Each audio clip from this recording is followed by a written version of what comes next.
NutriCast. Don't, as a side note to your listeners, don't start a business with your best friend or with your family.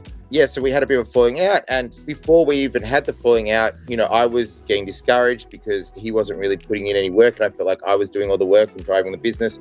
And so I kind of lost interest and went back to my happy cow fanny pack business, just growing that. Welcome to Think Business with Tyler, sharing our methods and strategies for success. Join in on our conversations with business owners as we highlight their triumphs and detail how they overcame the challenges they faced while continuing to grow and scale their business. It's time to think life, think success, and think business with your host, Tyler Martin. What would you do if you had $100, zero investors, and a gut feeling that the supplement industry was broken? Today's guest, Justin Snyder, didn't just do something. He built an 8-figure superfood brand out of it.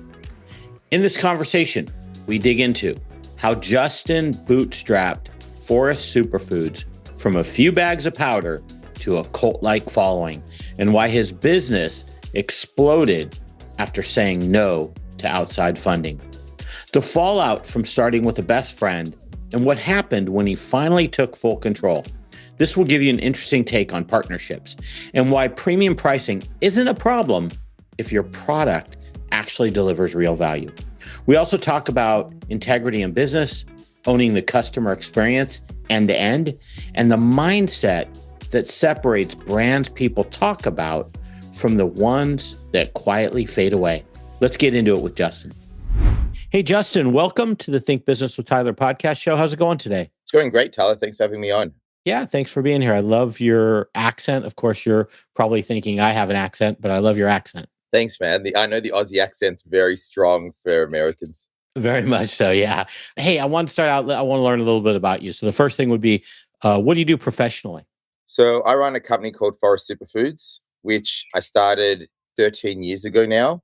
And we sell the highest quality superfoods and supplements on the planet. So we don't use fillers, we don't add alcohol, we don't use cheap imports, we don't add sugars or flavors or anything like that. They're just like as close to how those foods would be in nature as possible.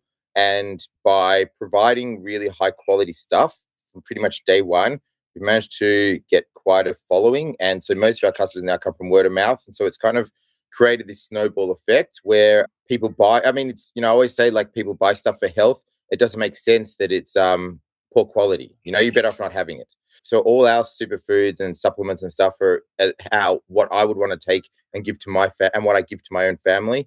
And so they're the highest quality possible. So people get results and they tell other people. And yeah, we're at around the 8-figure mark now in terms of yearly revenue. And it's been a wild ride. Yeah.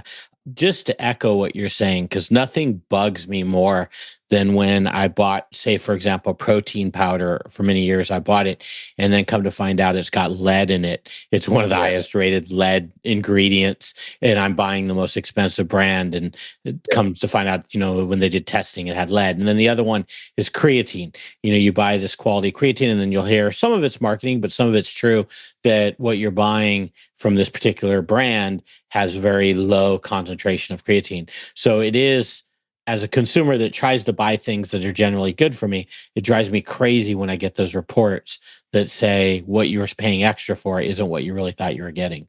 Yeah, legally, the companies only need to have, so for the creatine, for example, only 10% of it needs to be actual creatine in order for them to call the product creatine.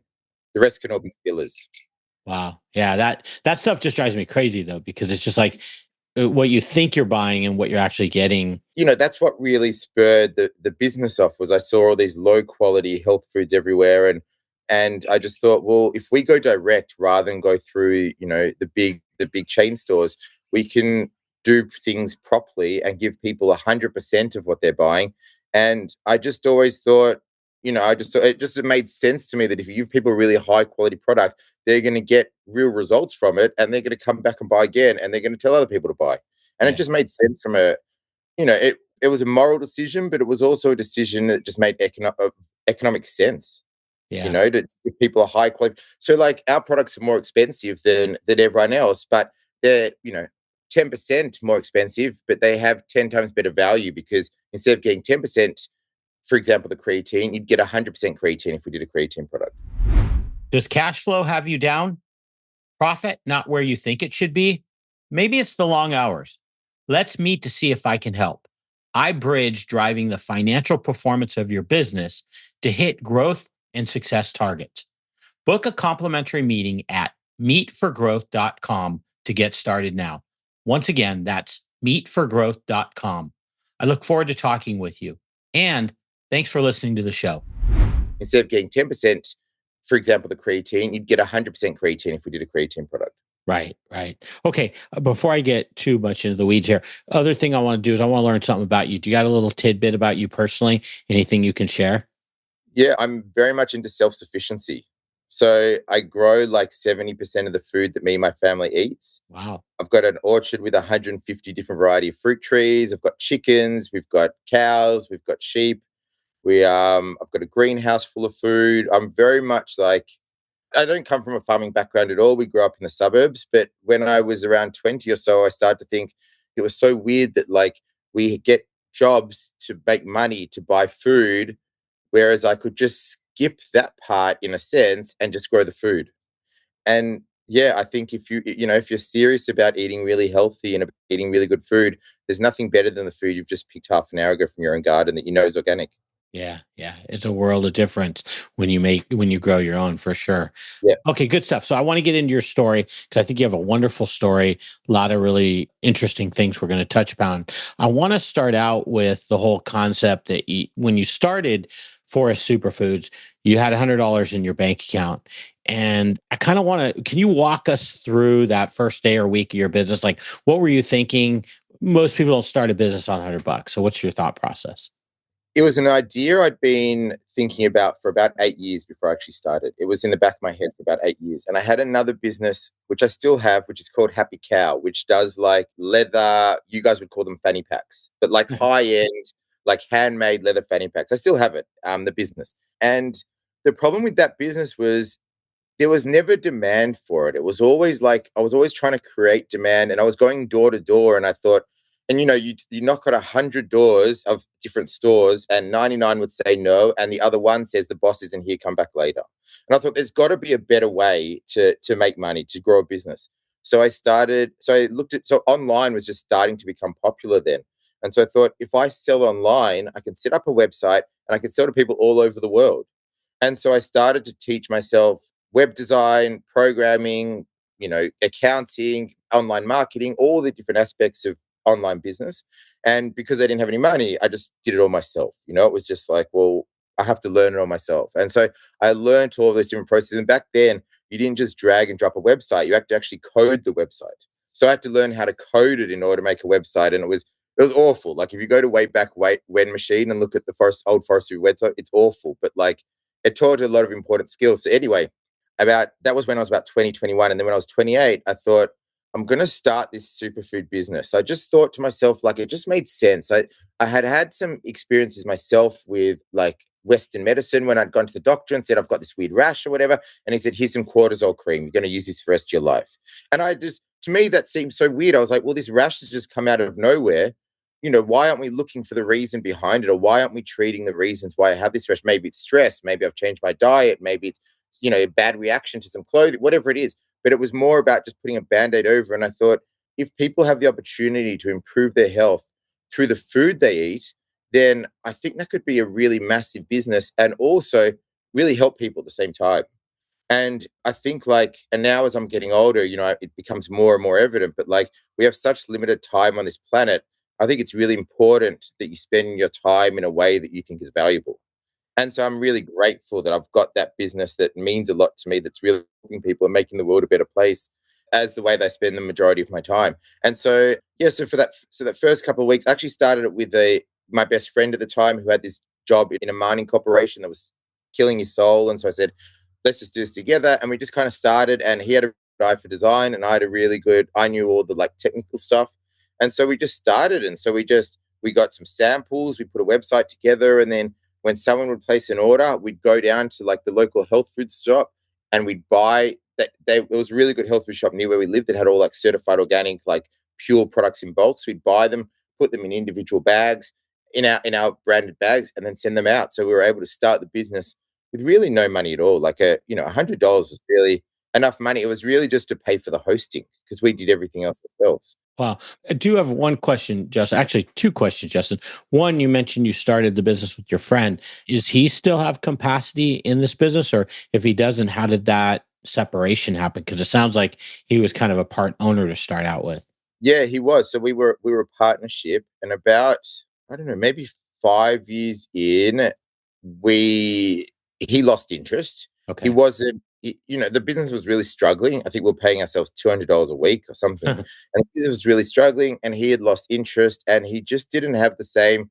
I was a full believer. Like I was just going to do this till the day I die, and either it was going to do well or it wasn't. And Right. I was fully in, but he wasn't fully in, and so he wanted to get another job where he could do something else. And we had different ideas of what the workload should be and the commitment level should be. And so we had a bit of a falling out over it as well. As a side note to your listeners, don't start a business with your best friend or with your family. But yeah, so we had a bit of a falling out. And before we even had the falling out, I was getting discouraged because he wasn't really putting in any work. And I felt like I was doing all the work and driving the business. And so I kind of lost interest and went back to my happy cow fanny pack business, just growing that. And he came to one day and said, I won't do something else. If you wanna buy my shares, this is the price I want. And I said, I'll take it. And I paid him that day. And by that time, the next year, we had 10x sales. Wow. So, and I think part of that was because I was getting discouraged because I was putting all this work in and then having to give half of everything that came Right. to him. You feel like he was putting the work in. So I just, I think I work much better. I think a business works really well when you've got one person in charge. Yeah. I mean, a lot of different input and a lot of different people involved, but really one person who can make that final decision and can make quick decisions. And so I bought him out, and it was a great decision for everybody. Did it kill the friendship, or have you been able to maintain some type of relationship?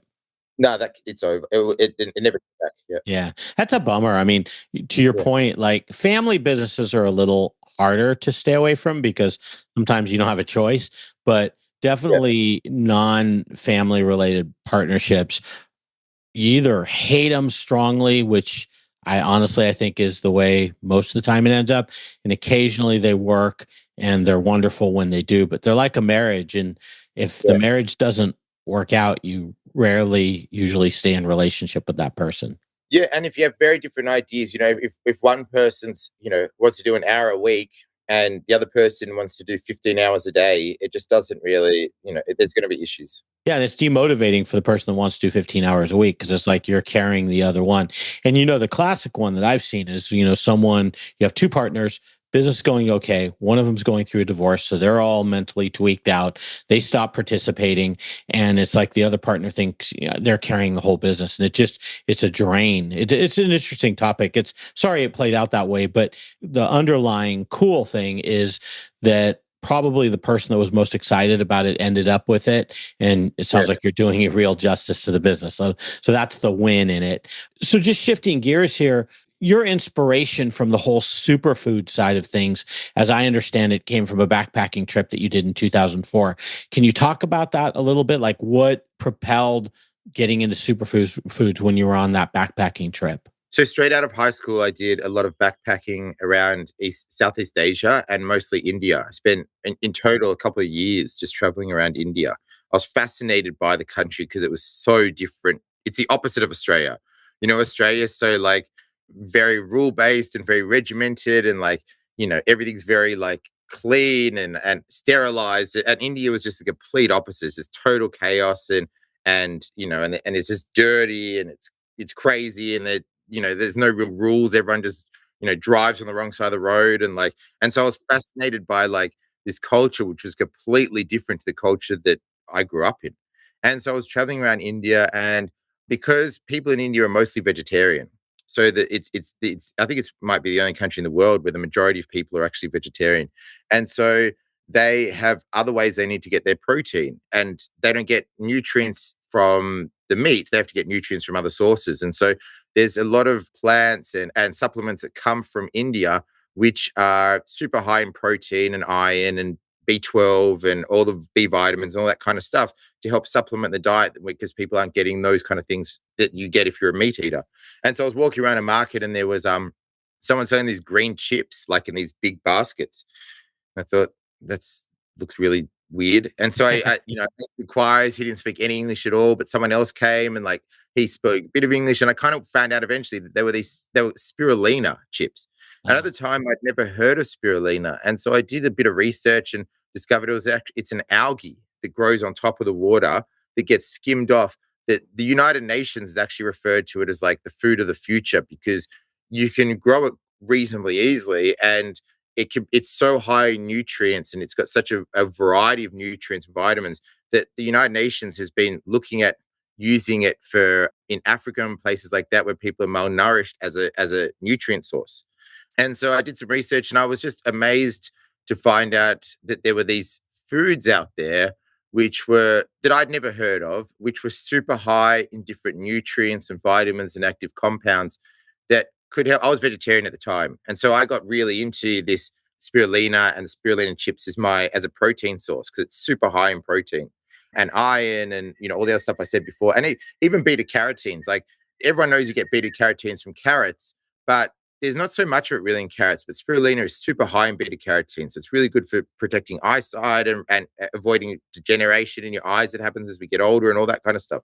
And so that kind of just opened this door for me where I just went, oh, the foods that we put in our body can improve our health and thus improve our lives overall. And I'd never really made that connection before. And I think, it's changed a bit now, but going back 20 years ago, I don't even think like doctors and people like that really paid much attention to what you put in your body is going to impact your health. Yeah. It seems so logical, but that connection was never made. And I think to a certain degree, it's still not really made. Like I think, if you go and study medicine, there's a very, very small part of the whole, 9-year course is about nutrition or about food. Yeah. But it's so obvious and there's such a direct connection between like the stuff we put in our body affects how our body operates. And if your body is not operating well, it's that whole thing of like, I love that quote, healthy people have 1,000 wishes and sick people only have one. It's that whole thing of like if you're sick, the only thing that matters is the only thing you want to do is get healthy and to get your body working well. And even when you are healthy, it's still about like avoiding getting sick. It's like that whole prevention is the best medicine. Prevention is the best cure. And so I just became really fascinated by this idea that like we could eat foods that could improve our health and our well-being. And I just kind of started down this track of like, well, what other foods are out there that, I've never heard of, which are incredible and do all kinds of different things for the human body. And I discovered maca root from Peru, which is really good for energy and libido and mood as well. So like, when I'm in a bad mood, my wife just slowly pushes the maca root bag towards me across the table, because it actually boosts your mood and it gives you more energy. And, this whole thing of like, I think our bodies go through different cycles. And, so I think everybody has like low libido sometimes or low energy or like, in a bad mood or whatever it is. And I think when we can be aware of what's happening in our body and we can do something about it through just introducing a food to our body, I can't say there's, it's 100% safe and there's no side effects, but like, it's pretty much like that. Yeah. Just to kind of summarize it. So in my research about your business, Justin, you've kind of really looked at your customer lifetime value, which a lot of times business owners don't consider that. Could you kind of take me through what do you do for one, where did you get the idea of thinking about customer lifetime value? And what do you do to encourage that retention and goodwill so clients keep coming back to you? Yeah, I guess lifetime customer value is super important to a business when you're selling consumables. It obviously doesn't really work the same way if you're selling car batteries or, sheds or things like that. But with consumables, it really makes a huge difference. And I think I started thinking about quite a few years ago, really when the cost of advertising started increasing exponentially as more and more competitors came into the market. And I feel like every day there's a new person coming, there's a new company coming online selling medicinal mushrooms and selling superfoods and that kind of thing. And so the space has really changed from when we started, 13 years ago to now, because now it's such a crowded market. And so when we look at our cost per acquisition, we need to factor into that our lifetime customer value, because we might lose money on that first acquisition, but we know we're going to make it up in the future orders. And we have customers who are onto their 95th order or 96th order or 97th order, because it's that kind of a product where like people consume it and then rebuy again and again and again. And so the first thing we really did to improve lifetime customer value was just make sure we had a really good product. It seems so simple, but I think a lot of businesses forget that like having the best product you can have that people really love is probably the most important thing you could do for lifetime customer value, more than like the email flows and more than special offers and more than everything. Even, I always thought, because I grew up, working my grandfather's business and stuff, and people would always say, "Can you do a better price? Can you do a better price?" And even with the, other businesses and things I've done, people always wanting a better price. And so my brain went, "Oh, people want the cheapest price. That's what people want." But it's actually not what people want. People don't want the cheaper price. They want the best value for their money, is what they want. And so if you can choose product A here, which is 10% cheaper than product B, but it's 90% fillers, or product B is, it's that 10% more expensive than product A, but it's 100% pure with no fillers, that's far better value for people than the cheaper product. And so it took me a while, but I eventually realized when and actually when I started this business, I actually called it cheap superfoods. Right. That's what my research had indicated. That's crazy. I know, because at the time there were two other companies doing superfoods, and they were ridiculously expensive. And I thought, well, we can undercut them and just make it affordable for everybody. But we were selling the highest quality products on the planet. Everything was certified organic. Everything was 100% pure. Most of the stuff was Australian grown. It was all like the highest quality we possibly could, because we didn't want to sell crap, because I didn't want to consume crap and I didn't want to put rubbish out there. Like, I wanted to put something out there that I was proud of. And I remember the business partner was still around, and I turned to him one day. I looked at him across, we had desks opposite, and I looked at him and said, "What do you think of our business name?" He goes, "I hate it. What do you think?" And I go, "I'm embarrassed to tell people." And overnight, we changed it from Cheap Superfoods to Forest Superfoods. And that was really one of the significant milestones in the business that I think really helped to catapult it to where it is today. Is like the brand name didn't align with the brand values. Calling it Cheap Superfood, when we're doing the highest quality superfoods possible, they're opposites. So by changing to Forest Superfoods, we were then able to attract people who weren't looking for the cheapest price, but who, who wanted to get real benefits from these products. And the business name aligned with the ethos, which allowed the customers to find the right customers to find the business. Yeah. So Justin, just kind of going back to this point though, on that lifetime value, Yep. part of that obviously is the quality of your goods. Are most of your sales coming from Amazon, or are they coming from your website? We're 96% our website. Okay. So I would argue the other thing that I know for me as a consumer that really gets retention for me is that process. Obviously not going to name any names, but I had a client many years ago and they were in the supplement space and their delivery was horrible. Like, you'd go to their website and their website was kind of really crazy when you were trying, like you'd get fed all these different versions of something. You didn't know which one to pick. There were no just good descriptions. You would order it and then they would send it to you maybe 3 weeks later. You didn't get any notification it was even on the way. And our expectation now with Amazon is so high. So I think part of that is also the delivery of it. Have you guys done anything, especially since you're coming from, are your products actually shipped from Australia, or do you have like some type of intermediary for people that are buying in the US? So we're on Amazon US. Okay. So we've got FBA in Amazon. It sells out a lot, but we do Amazon US FBA. But otherwise, we do sell from our website direct to the US. And it's actually pretty quick, because that was one of the things that I did really early on was I realized that when you order something, you want it straight away, because we're still so used to shopping in stores. Right. You find something you want, you pay the money, you take it home with you. And that psychology still exists today. And so from almost day one, I can't remember when it started, but I decided to do every order express shipping. So we don't do any regular shipping, everything express shipping. And we send everything the same day if we can. Like it's, sometimes we get a massive inflow of orders. We can't do it till the next day, but we try to send everything out the same day it comes in and send express. But like my staff always roll their eyes because I say the same things over and over again. I say like, you can't give people a reason to go somewhere else because all they need is one reason to go somewhere else. Right. The website doesn't work properly. The website's too slow. The checkout is buggy. The order doesn't arrive in time. The order arrives, they get the wrong order in the post. You spam them with too many emails, whatever it is. Like people, you have to see it as though your customers are looking for a reason to go somewhere else. And if you don't give them a reason, they'll stick with you. So everything we do, from putting the product into capsules to sending people out their 95th order, we do it all in-house. So we do all our manufacturing in-house. We do all our customer service in-house. We do all our pick and pack in-house. We do all our emails and marketing stuff. All of that's done in-house because I think part of it might be because I'm a little bit of a control freak. But the other part of it is about like making sure people have the best possible experience ever.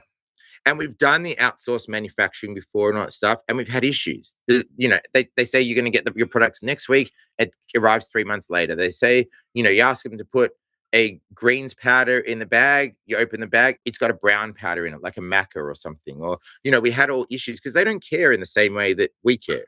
So we do everything we can in-house in order to be able to control that whole process as much as possible. So people get the best possible experience with us they can. And part of that is you order with us today and you receive it tomorrow and people go, wow, that service was incredible. And they try the product and within, a couple of days, they're feeling the best they've ever felt. And they go, wow, I got to tell everyone else. And so the business grows. And so I think if you can, I've never really nailed, getting sales through organic, Facebook and that kind of thing. But we would nail the word of mouth thing because we give people such a good experience that they just can't help but tell other people about it. And that therefore helps the business to grow. And that's, obviously if a friend or a family member or coworker tells you, hey, you've got to try these guys, they're amazing, you're so much more likely to buy than if you just see an ad. Yeah, no, totally agree with you. Okay, so I want to get into this concept. When you, like most of us, when we were going through school, we're taught, hey, profit is a priority. Profit is a priority. You learned from I believe it's your grandfather, that, hey, if you take care of people, if you really get what people want, if you match to what they want, they'll take care of you, essentially. I think he said it in a little bit different way, but that's the gist of it. How do you embody that in what you actually do? Now, I know quality is part of your whole part of that, but what do you do? Are there any things that you're consciously do to live that ethos? I think, because I've been thinking about this a lot recently because I don't see a lot of other businesses do the same thing. And I think a big part of why we're able to not just focus on profit and the bottom line is because I still own 100% of the business. Okay. And there's no private equity, there's no loans against the business, there's no debt, and I own 100%. So I can make whatever decisions I want. I don't have anyone else coming to me and going, we've got to grow profits more. We've got to find ways to save money. It's just all my decisions. And so when I bring out a new product, I can start with what is the highest product, what's the best way I could do this? What kind of drying method should we use? Okay, if we freeze dry it rather than spray dry it, we're going to end up with a much more nutrient dense product than if it's spray dried, but it costs 10 times more. I don't care. Let's do it anyway. Whereas another business where you've got loans and you've got private equity and you've got a board of directors and you've got investors, they go, let's just spray dry it. People aren't going to know any different. It'll save us a fortune.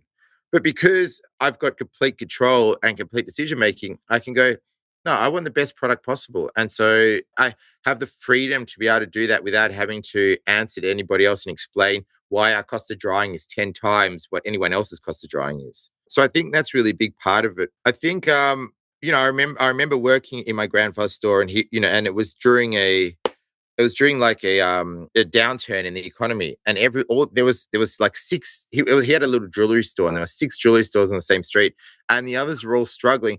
And we still had all these customers coming in all the time, and we were still doing all right. And I said to him, that's why is that? And he said, it's because we look after people. And so he formed relationships with all of his customers, and he got to know them, and he would do special deals for them and look after them and look after their cousin and, all that kind of thing. And with an online business, it's a lot harder to break through that and create a personal connection. But I still really focus on like, how do I connect with the customer rather than just sell them a product?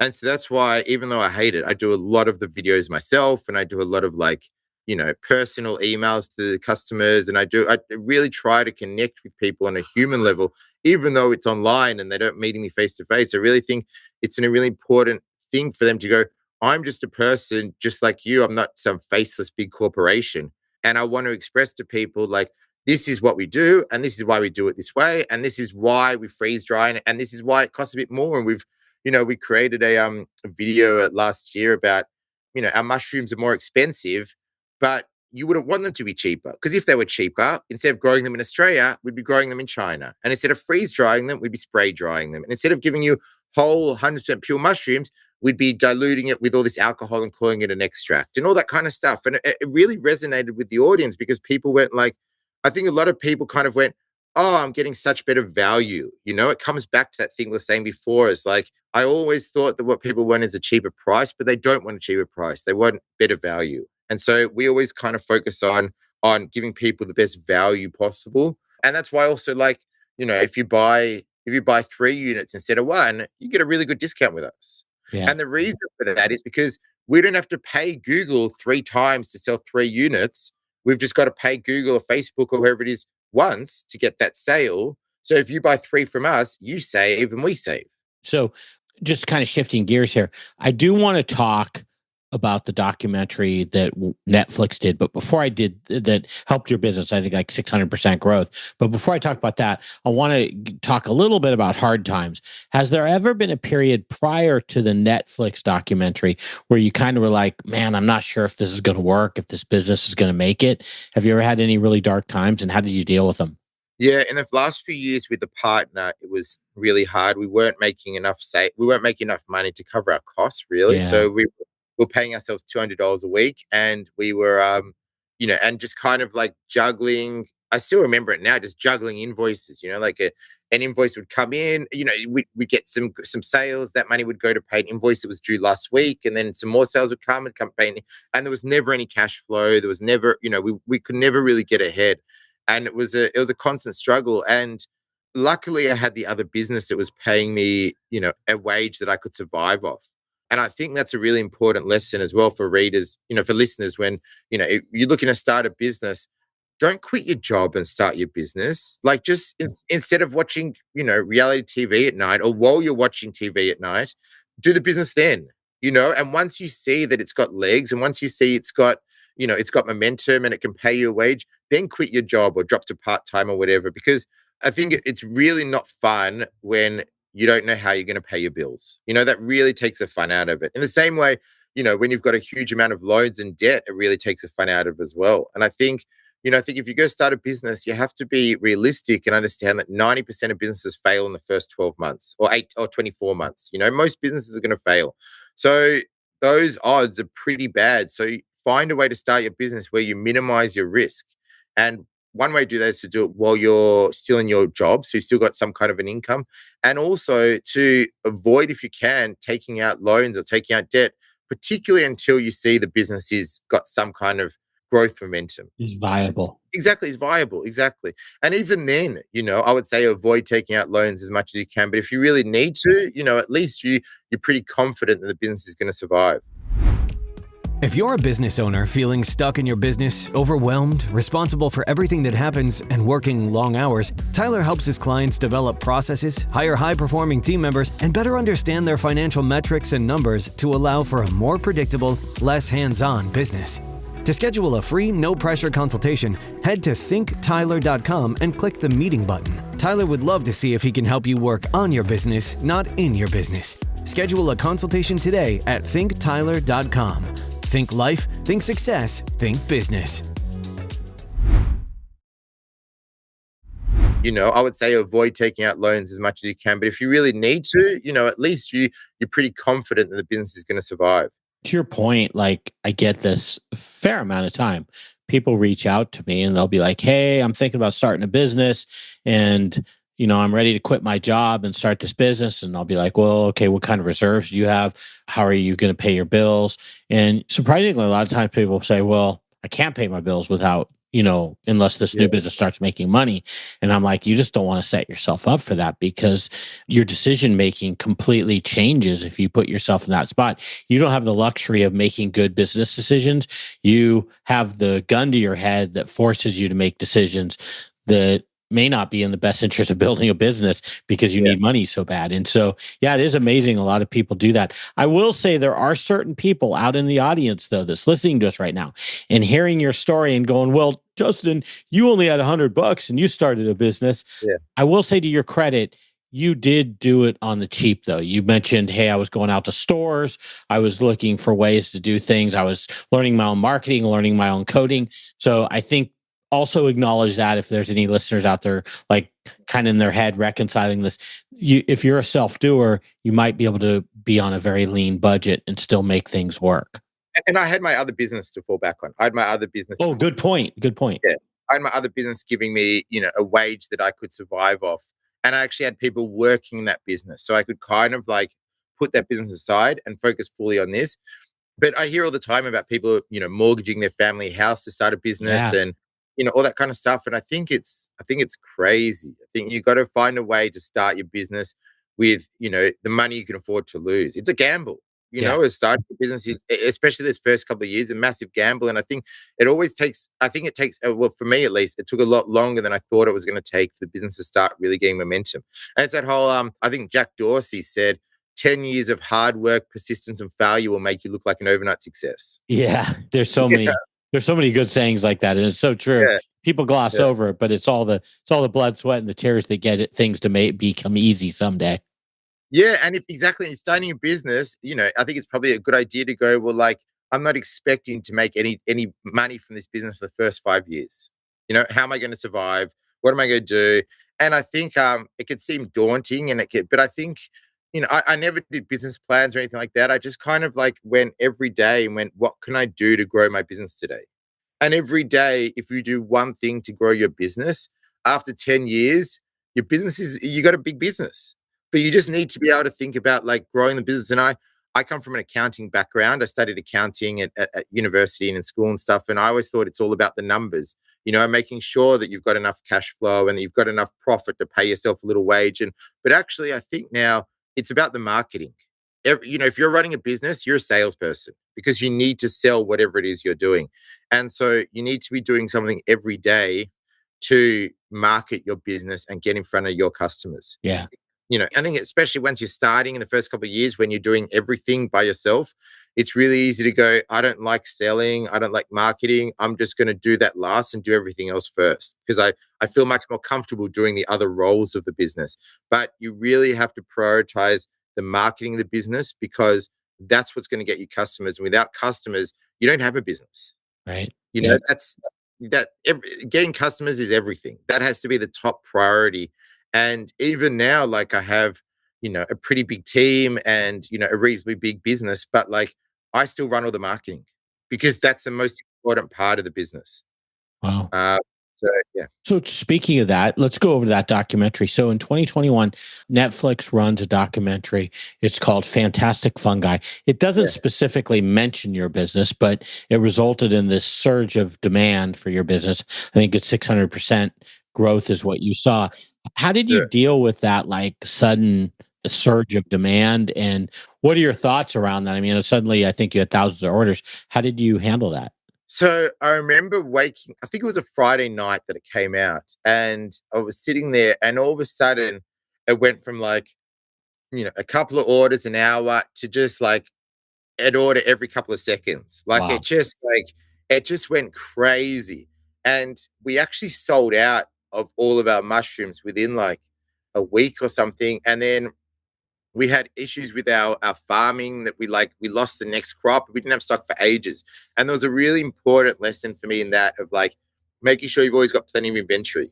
That became a really good lesson for me because the business sees spikes all the time. And there was a study that came out last year from the University of Queensland where they actually did some studies on the lion's mane mushroom, which is our best-selling product, and they actually found that it could rebuild damaged nerves in the brain. And before that, they never knew. They always thought that like when your nerves and your brain get damaged, that's it. And they could actually show in laboratories that they giving lion's mane mushroom to the damaged nerves actually repaired them. And so sales went crazy after that as well. But this time we had enough stock because I'd learned my lesson from the Netflix thing. But it's part of, like, I think in business, there's always opportunities that come up and you have to be ready for them, and you have to be ready to grab onto them. And if you're in business long enough, you get a lot of incredible opportunity. We were stuck in Costco for a while, and we've been in some major supermarkets in Europe, and these are just kind of opportunities that just kind of fell in our lap, and we just did what we needed to do to get the order, and it made it happen.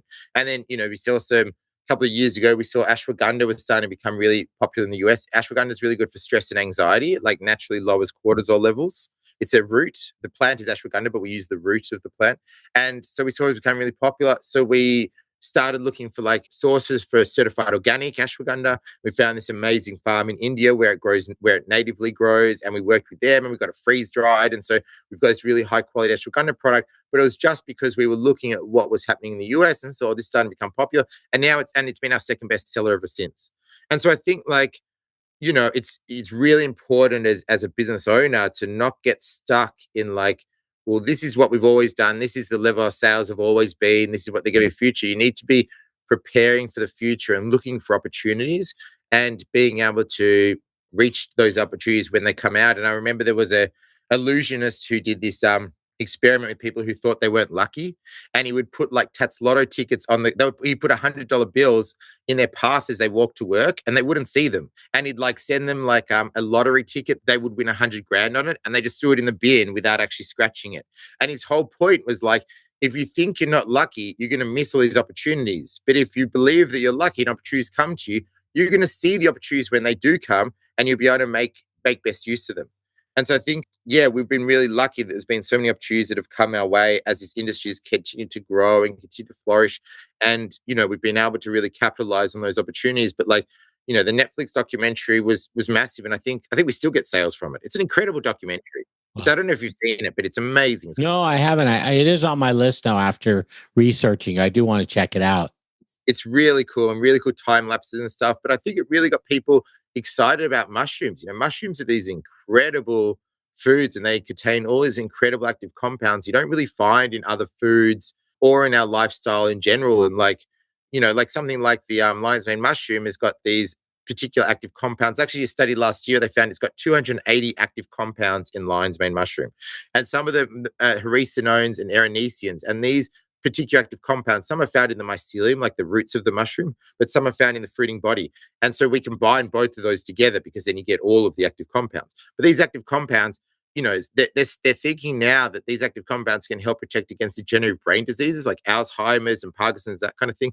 It can improve your memory. It can rebuild the damaged nerves in the brain that we already talked about. It could, people tell us all the time that they've had brain fog for years, and all of a sudden they can think clearly. And like, it's incredible. And it's just this food. It's not some medication that's going to, destroy your liver or something. It's just a food that we happen to be able to work out how to grow it in Australia organically and freeze dried and provide to people in a really high quality product so that they get maximum benefit from it. And I'm every day, I've been doing this for a very long time, and every day I'm still amazed by the feedback we get from people about like how these foods have changed their life, and it costs them $50 a month or something, and it's changed their life. And there's no real side effects, and there's no real like downside. It's just people changing their lives by adding these incredible whole foods to their diet. And that keeps blowing my mind. And sometimes I'll sit and read the reviews and go, oh, I really got to take some of that. I'll get excited and I'll go to the cupboard to get some and take some. And yeah.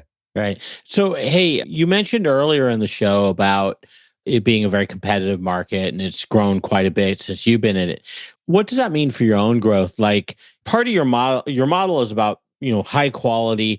Does that limit your ability? One, does the high quality limit how much you can grow? Do you even want to grow? And then two, with all the competition, does that create some price erosion that you're competing against? Or how do you maintain, with those two things, how are you balancing these types of things? And is growth still in your future? Yeah. So we're growing. Last month was our biggest month ever. Wow. Yeah, and this month will probably be our biggest month ever again. It's looking like it's going to be. So it doesn't, I think like the market's growing really quickly. Like online sales are growing really quickly, supplementation and health food's growing really quickly. And so we're kind of like inside a growing market, inside of a whole growing industry. So there's like growth, there's a big growth and lots of people coming in all the time. I think it's only like 80% of Americans take some kind of supplements now. So it's like this massive growing industry. There are a lot of competitors, and it does mean that we've got to get smarter with our advertising things to make sure we can still do it profitably. But because we do something that's so different to all of the competitors, we stand out from the crowd. And I think that's a really important lesson for people as well, is to like, you know, do something different to what everyone else is doing. Like have a unique selling points that other businesses don't have. All our competitors, and there's tons of them. They're all doing extracts. They're all taking the mushrooms and then pouring a whole lot of alcohol over it and selling that alcohol or water and calling that mushrooms. And they're adding fillers and they're buying them cheap imported mushrooms from certain countries overseas where it's unregulated and stuff. And they're like, their product is very different to the product we have. And that, and people know that because they read the reviews and they see we've got a 4.9 Google review score where everyone else hides their Google reviews. And they keep it, even shop owners contact us and go, we keep getting customers coming in and going, we need to stock Forest Superfoods. Can you send us the wholesale price list? Because like people talk about it. Like if you wow people, they're going to help you advertise your business.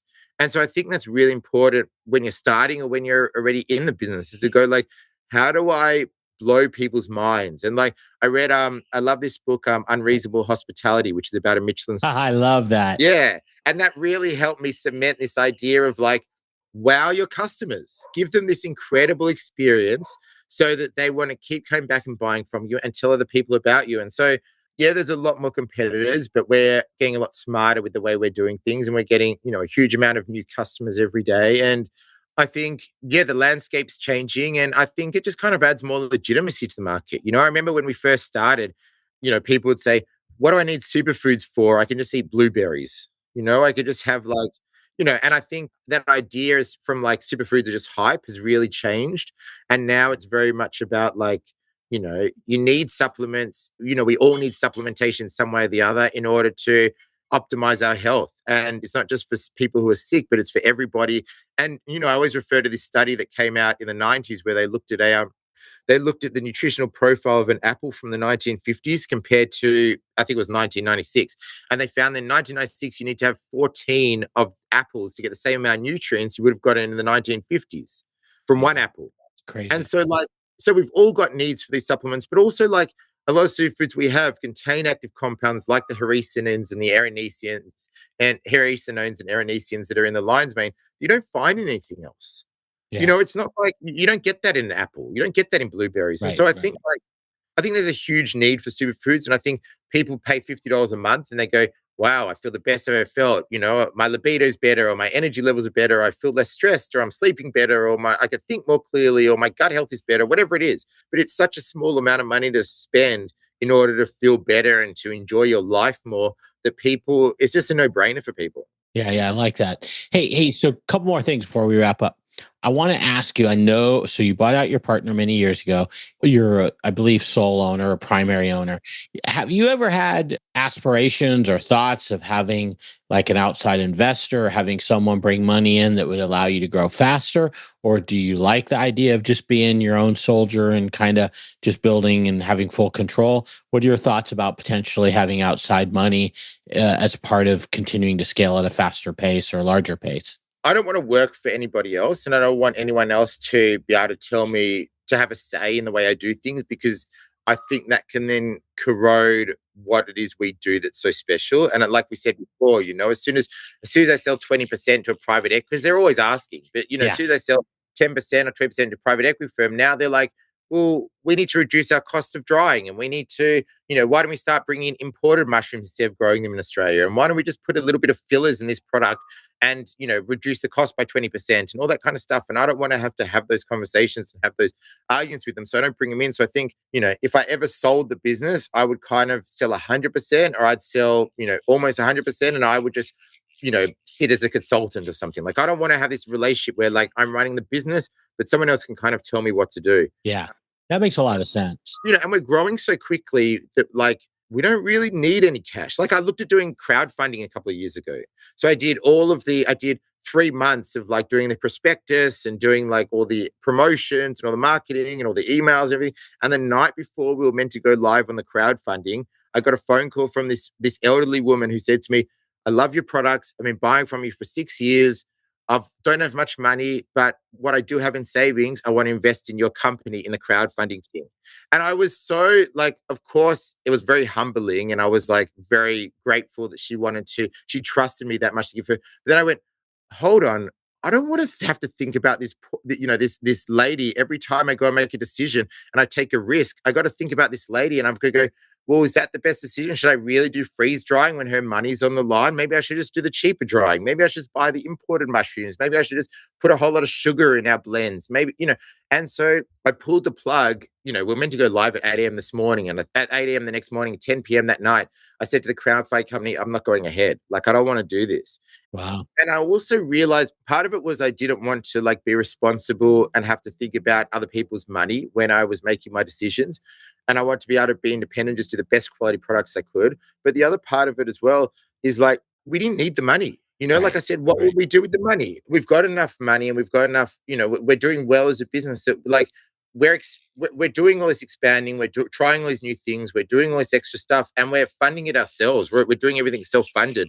And I think that's, for me personally, I just like that idea so much better. And I think it's really easy to go, well, my business isn't profitable. I'll just take some money from a bank or from private equity, whatever, and we'll grow it and then it'll be profitable. And I think that's a really dangerous game to play. I think if your business isn't making enough money now for that next stage of growth, I think you should really address that and look at, raise your prices if you have to, whatever it is. And even, we're more expensive than everyone else in the market, all the competitors. And if people turned around one day and go, if everyone decided we're not buying anymore from Forest Superfoods because they're too expensive, we're just going to buy the cheaper versions. I just go back to growing food. I wouldn't like. I just spend every day in the farm and I'd shut down the business. Like I don't need the business to survive, and I also don't want to compromise my values in order to make a little bit extra money. I just go like, that's cool. No one's interested anymore. I'll just I'll go grow food or I'll start something else. Or like I think it's really important to be comfortable with what it is you're doing. And I think a lot of people have this idea that like they have all these values in their private life, but then once it comes to business, it's cutthroat and it's kill or be killed, and everyone kind of like drops their values and their morals in order to run their business. I don't think that's right. I think you should, whatever values and morals you have as an individual, those should carry across to your business as well, because you have to be able to sleep at night, and your reputation is more important than making an extra couple of bucks. And so I think like, it only takes a second to lose your reputation, and it only takes a split decision to do something that then you regret as a decision for the rest of your life. And so I think it's really important to make sure that you feel good about what you're doing and you sleep well at night knowing that you're doing the right thing and that you're doing a good thing by the planet and by your customers and by your family and everyone else around you. And that's, to me, that's more important than the money. Yeah, no, it makes a lot of sense. So here, wrapping up, one thing I'd like to just close on. In terms of like entrepreneurial tips, things that you've learned in your journey, are there maybe, 1, 2 tips that you could give us that are actionable from things that you've learned along your path? I think one is one we already touched on, which is like, do something every day to sell your product or service, to get in front of your customers. I think that's super important. And I think really it's everything. I think if you've got customers, everything else, you can make it work. But if you don't have customers, nothing else works. So I think the most important thing is to like don't worry about business plans. Don't worry about, all that stuff that sometimes people use the business plans and the to-do list and stuff as a reason to not do stuff. I think what you should do is get really good at going, what's one thing I can do today or one thing I could do tomorrow, which is going to grow my business just a little bit. Okay. And really focus on that and make that the priority, and every day do something to grow your business. And you'd be surprised how much you grow after just a couple of months or a couple of years, and get really good at prioritizing, work out what the important stuff is to do. I think also like once you get past a certain size, you have to bring in other people and you have to learn how to delegate and give people the jobs. I think the hardest business is when you're just running it all yourself. I think that's the hardest business. And I think, you get emails from customers going, my order hasn't arrived in time. And you're like, it's at the post office, and like, you get these kind of like, the customer complaints, and you got to you got to make the product, and you got to sell the product, and you got to do the accounting, you got to do everything. I think it's really important that, like, as the business grows, you bring in people, preferably people who are smarter than you, to do certain jobs that you don't want to do, or that aren't essential for growing the business, and just keep growing the business yourself. I listened to a great podcast about Red Bull the other day, and Red Bull outsources everything except the marketing. Everything else is outsourced, but they do all the marketing in house, because the marketing is so important for the branding of the business and for the growth of the businesses. I think if you don't like selling, and you don't feel comfortable selling or marketing, you have to get past that, because that's the only way you can grow a business. Yeah. It's interesting because a lot of companies outsource marketing and do everything else in-house. So it's kind of an interesting thing that they want to control their brand messaging and just their messaging overall. On that note, I kind of lied. I said we were going to finish on that one question, but you brought up one thing. You're really big on authentic messaging. I'd be just curious, what do you do when you're emailing? Like, how do you create in your email marketing? What do you do to create that authentic messaging? What to you do you have an example of what authentic messaging to you, particularly as it relates to email marketing? Yeah, I think it's probably more in terms of like our videos and stuff that we do for ads and for Facebook and that, and YouTube, that kind of thing. But we all have this sixth sense, and we can pick up when someone's not being authentic, and we can pick up when something's not genuine. And so I think it's really important to be really authentic and genuine in all of your customer facing stuff. And so, like, for an example, is that video that I told you about, where I said, the video starts off with, I'll admit it, our mushrooms are more expensive. That's how the video starts. And then I go, well, we could make them cheaper. We could stop growing them in Australia and just import them and hope that, it's the right product when it arrives. And we could stop freeze drying. We could just spray dry instead. And we could just add all this alcohol into our products and call it an extract, rather than just sell you the pure whole food mushrooms and all that kind of stuff. And that kind of thing, although it was fun and tongue in cheek, it was very authentic, because that's the way I think about it, is that, like, we do things the way we do it. And yeah, it costs a little bit more, but you get much better value from it. And even the other day, we did a whole range of videos where we're at the actual mushroom farm filming how we grow the mushrooms, and the process that goes through that, and how we encapsulate them and all that kind of thing. And I just kind of like, when I'm making a video, I just think about, what would I as a consumer want to know, and what kind of information would I want to get? And I try to make the videos for myself as a consumer, if that makes sense. And yeah, and even email marketing, I do a lot of like plain text emails as well, talking about, relationships, or talking about, about how I de-stress when I'm feeling stressed, or why I cold plunge or sauna every single day, and what I feel like that does for my well-being, and like all these kind of, like, I try to share with people. I'm not, I'm definitely not some health guru or something like that, but I try to share with people the stuff that I'm doing that I find has improved my life and improved my well-being naturally, because that's what the company's all about, is helping people to improve their health naturally. And it's not just about selling a product. It's also about teaching people, well, like, what's the difference between a table salt and sea salt, and why does it matter? Like, why is one so good for you and one so bad for you? And teaching people about, why do I need to exercise, and what's so important about that? And like, we just try to, as a company, we've got in-house nutritionists who has been a nutritionist for 25 years, who's like very involved in our emails and our customer communication, because we're always thinking about, like, how do we help people improve their health naturally? That's the whole goal of the company. And selling products is just a part of that. Got it. Got it. Two things. One, just because I don't want to forget, and I'll put this in the show notes. That book you mentioned, Unreasonable Hospitality, Yeah. that's by Will Guidara. I think I'm saying his name correctly. Excellent book. Highly recommend it for anybody that has to serve people. He writes in such an easy to read way. I love that. Every business got customers. Yeah, and good any point. business can read that and get inspired about it's not enough to just deliver a product. You have to blow the minds of your customers. That's part of the reason why we also ship everything express, because I want people to order from someone else. It takes 4 weeks, and then order from us, and it arrives the next day, and they go, wow, this is incredible. Yeah, I love it. You want to blow people's minds. And then second thing, you mentioned the cold plunge. I had someone say to me last week it was life-changing to them. Do you cold plunge? How often do you cold plunge, and what do you think of it? So I've got this really weird theory that, like, before modern life, humans our lives will always struggle. We'd always be struggling. You'd always be trying to find food. You're always trying not to get eaten. Life was constantly struggling. And our brains and our bodies are still tuned for struggle and survival.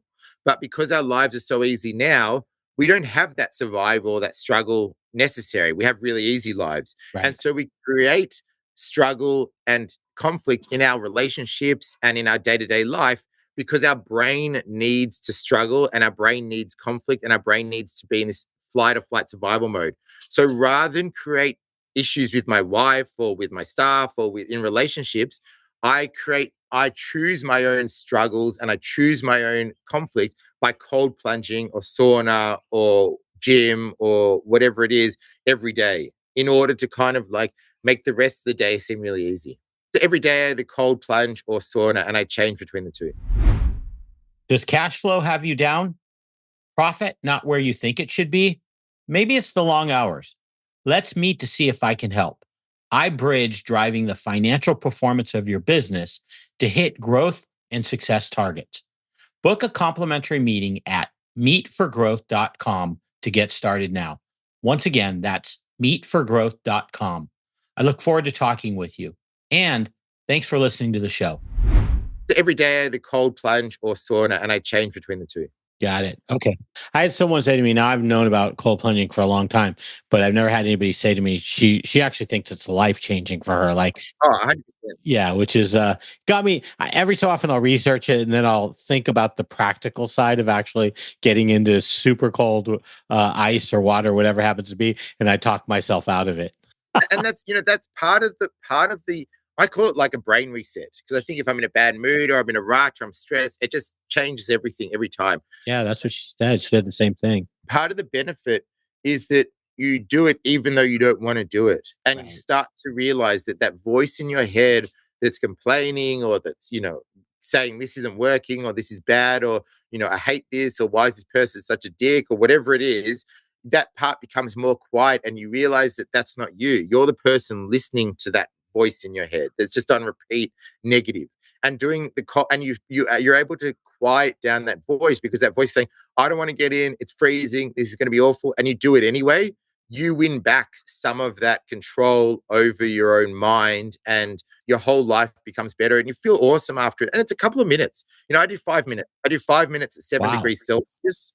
I don't know what Fahrenheit is, but 7 degrees Celsius. It's not zero, but it's pretty cold. And I love it. I sit there for 5 minutes and I think about all the things I'm grateful for and how incredible my life is and how lucky I am to be alive and, to have another day on this planet. And then you get out and you feel awesome. And I think everyone should do it. I think it is life-changing every time. You said 7 degrees Celsius, right? Yeah, 7 degrees Celsius. That's 44.6 degrees Fahrenheit. So that's really that's cold. Yeah.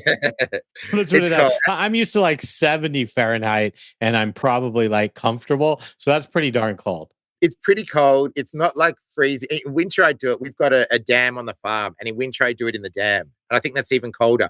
But It's like there's something magical about, and it's so good for your body. The brown fat that gets produced in your body, the reduction in inflammation, the increase in circulation.